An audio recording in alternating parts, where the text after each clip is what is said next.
It's an amazing accomplishment just for what it is. 30 years in anything is a major accomplishment. You know, an international race that's been financially struggling since the beginning, and yet here we are. Today's event, we are all coming together. It's like a family reunion. We all get back together, and there's people who have been involved from day one. There's people who have been involved since I've been involved, and there's new ones. But it's a group of people where you always see the same ones, and it's nice. That's why I stay involved with not running it. And you know, I always say now I get 2 weeks on the trail without freezing to death and without the pains of training a dog team. I like it. You know, I hope to be with it for much longer. I was one of the people that originally put this race together back in 1983. So this is kind of like my firstborn with a half a dozen people on both sides of the border. So it's interesting to see now, 30 years later, everything that's going on. I mean, we literally have second generation mushers, volunteers, employees, and fans, and it's really amazing to see how really still you can create something that can become an iconic community event that belongs to everybody. You know, it takes 1,000 people to go 1,000 miles, and if you ask any of them, so Quest is 30, how long have you been involved and why? I bet you'll get 1,000 different answers. And you'll hear answers and ask people where they're from. They're all over the world. They have dogs, they don't have dogs, but they all love dogs. And more importantly, they want to be a part of something special. How cool is that? And they come share that time with us. I'm just hoping that we're all good enough stewards of that it warrants all their energy and their volunteer time. The fact that it's volunteer run, so you have people that are very, very passionate about this race. People who come from all over the world. We've got people here from South Africa, from Scotland, from Norway, from Sweden, from Switzerland. I mean, people come from all over the world to volunteer, to watch. We have lots of supporters, and I think it's that whole, this is a race that everybody can enjoy. It's very fan friendly, and it's your quest. You can make it your quest. Well, like I said, I came up from Victoria 9 years ago, and then I volunteered with the Quest, and that's how I met almost my dearest friends. Are, you know, they were volunteers at the Quest, and that's where I found all my friendship. And I got involved in the community. I used to go around to the stores and ask for donations, like for a silent auction. So I got to know the store owners and all that. So it's really great. And it's so, our community is so giving. You know, they're really supportive. They're really great. Yeah, we got wonderful volunteers. Really great volunteers. You get to meet a lot of people who like the mushers, who are really into taking care of their animals, and it's great because we sort of work as a team to keep the animals in great shape because they're running 1,000 miles, and that's really a fun experience to share what we know about dogs. And then working with 9 other vets from all around the world, like there's vets from Spain and Australia and the United States, and exchanging knowledge about dog racing it's like continuing education. Usually the distance, like they're in such great shape, usually not an issue. Most of the challenges are not like health related, we're just helping them do their best. It's a lot of work, but it's really worth it. Yeah, my name's Doug Grillo. I'm the race marshal for the Yukon Quest this year. I'm in charge and basically responsible for all aspects of the race, which means I basically have oversight over everything. Specifically the other judges and the officiating side, but we work very closely with the veterinarians and the rest of the staff when it comes to putting on the whole event. You know, real excited to be part of the 30th running. A long time, you know, since the first, and we've grown as an organization, and I've got a lot of confidence that we'll be around for another 30 years, and it's just really exciting to see all the fans here in Whitehorse. There seems to be a really good buzz in town and a lot of excitement, and yeah, just really excited for the organization and happy to be a part of it. For me, it's a way of life. This is something that you know, people around the world are following, they're supporting, and making a lifestyle for myself. So I'm going to come out and be a part of these events. I love the Yukon Quest. If Yukon Quest had the amount of money it takes to survive in this sport, it'd be the only race I ran every year. I love the people, I love the trail, I love the communities. Every time I go to Pelly Crossing or Dawson City, it feels like I'm going home. And that is a feeling that you don't get in just about any race. So it's addicting for me. And that's why I'm back.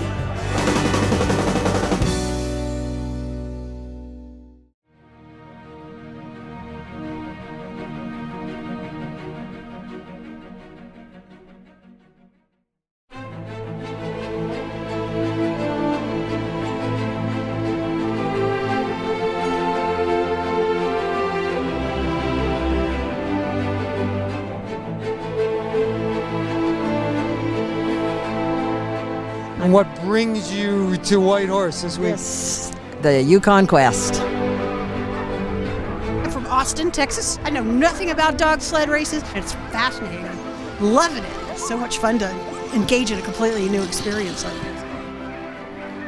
There's something about the spirit of these animals together with their mushers that is profoundly moving.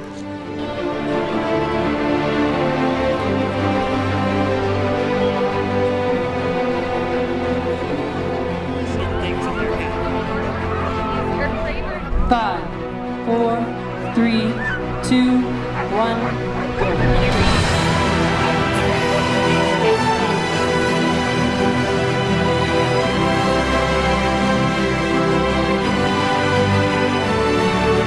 Good luck, Misha. We'll see you in Fairbanks.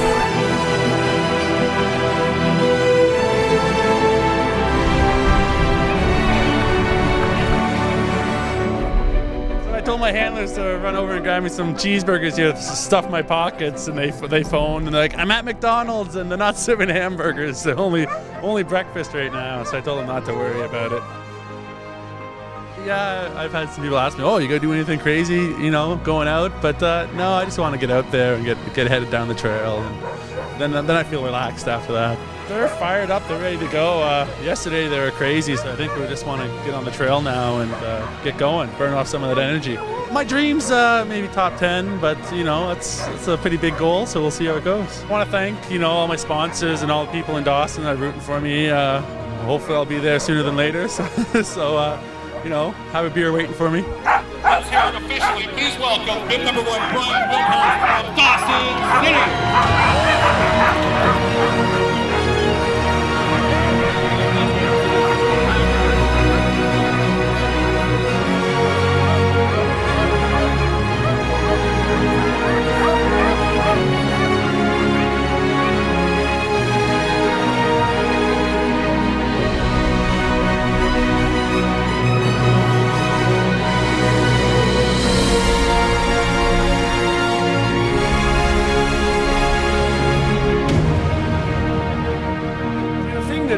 Scares me is I'm actually ready. That's a first. I'm normally the guy that's scrambling 3 minutes before I leave the truck to find my Leatherman or, you know, whatever it is. My mind. I never know where I left my mind. Yeah, I'm ready. You know, I don't even know how long we have until we start, but I'm ready. It's scary to me. I'll never be disappointed with the outcome, as long as I'm having a good time. I feel that this is definitely one of those years they'll be having a good time. It's been a good time all year, training and what have you. So why I can't see it ending now. The warm weather's a concern, but I'm even more concerned. I just noticed that my sled's pointing the wrong direction. I guess we're leaving that way, huh? I don't even know where I'm at or where I'm going. So, yeah, apparently I'm a little nervous. Yeah, the warm weather is definitely going to be a concern for everybody. You know, my team in particular, and I don't know about anybody else at this particular time, with the exception of a couple of my neighbors. I don't know what everybody's been training in, what weather conditions, what trail conditions, but for my boys, this is extremely warm. I'm going to be going extremely slow on purpose. I'm going to stay out there between here and Brayburn. I'm going to wait till it cools down if it does and try to, you know, utilize the darkness and the cool temperatures of the river. Get these guys kind of back in shape. I've let them off purposely for a little while, try to get them nice and roly-poly going into this race and, you know, mentally and physically 100%. And here we go. Hook is up and away they go. And Lance is using what they call a tail dragger sled. This is my first Yukon Quest, and honestly, it must sound weird, but I don't have any thoughts. Like, my mind is just blank, and I think that's actually good. I'm sure when I get to the start line and they say go, the whole scene's going to change. Like it's sort of like a change of set. You know, right now it's still pre-race. But it'll be all, you know, being alone out there with the dogs is going to be nice for sure. I'm looking forward to that. Hans, who's won it 4 times and holds the record, and he's my dog handler, and he's over there doing all the work for the next hour and 15 minutes, and then I'm on my own. He said he's never nervous when he's racing, but he's actually nervous this time because I'm out there, and I guess he likes to control everything that's going on. And I can tell you honestly, like the 300 races that I've done, I trained with Hans. He was doing his 1,000-mile races, and then it was easier doing the runs in the race than it was doing the training runs with him. Because he's very, you know, it's just nice to be by yourself with your own thoughts. But I'm good with that, though, because I really learned a lot. Yeah, so it didn't really occur to me that there weren't that many women. I mean, I honestly think women tend to support their guys who are doing what they want to do, and that's probably one of the reasons there aren't so many women in these races. I hate to say it, but I think there's still this kind of like, if a guy wants to do something, the woman's going to jump in there and help him, and maybe it's harder to find men who will do that, support women doing what they want to do. But when I said I wanted to do this, Hans was right there. So it's just a matter of stepping up and saying, I want to do this, and then everything falls into place. My team is not going to be a limiting factor for me. It's not. I mean, they're going to be better than me. So wherever we come in is going to be based on what I can or can't do, not the dogs.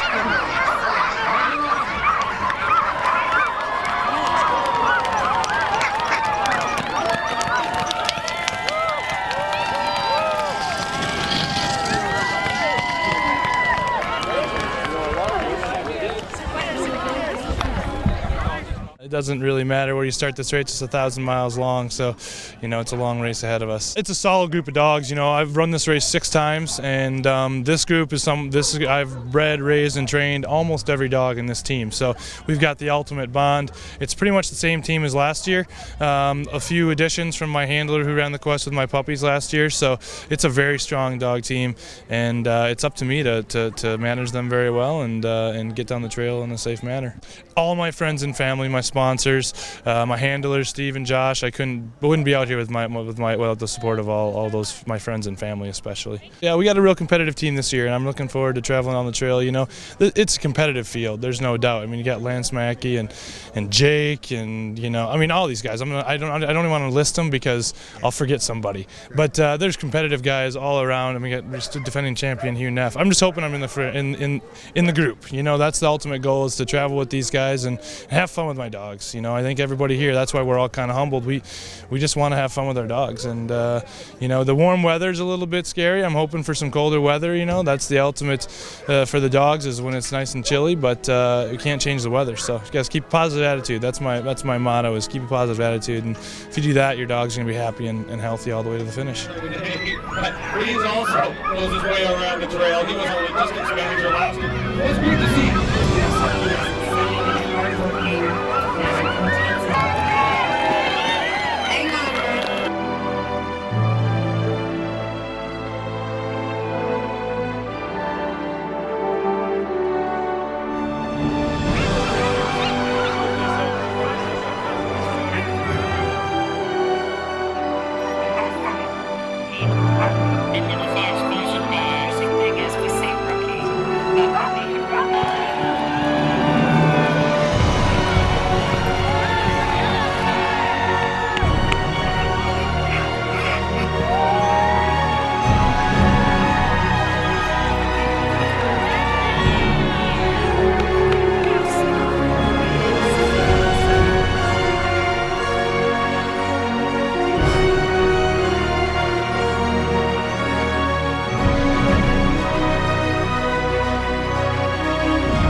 You